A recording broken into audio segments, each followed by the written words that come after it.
Polres Ogan Ilir dan Polsek Indralaya menggelar razia malam hari menjelang Pilkada serentak di Kabupaten Ogan Ilir.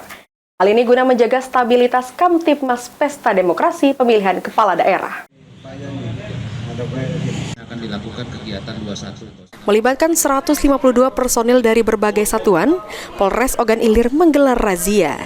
Razia malam ini guna mengantisipasi tindak kejahatan 3C, curat, curas, dan curanmor, penyalahgunaan narkoba, kepemilikan senjata api ilegal, penggunaan senjata tajam, serta aksi premanisme dan pungutan liar yang berpotensi mengganggu ketertiban umum di wilayah Ogan Ilir. Selain itu, kegiatan ini juga sebagai bagian dari upaya cooling sistem guna menjaga situasi yang kondusif menjelang pelaksanaan Pilkada serentak 2024 di Kabupaten Ogan Ilir. Sasaran dari razia ini seperti tempat keramaian, pemukiman warga, dan kawasan yang berpotensi menjadi tempat berkumpulnya masyarakat. Ahmad Romawi, Pol TV.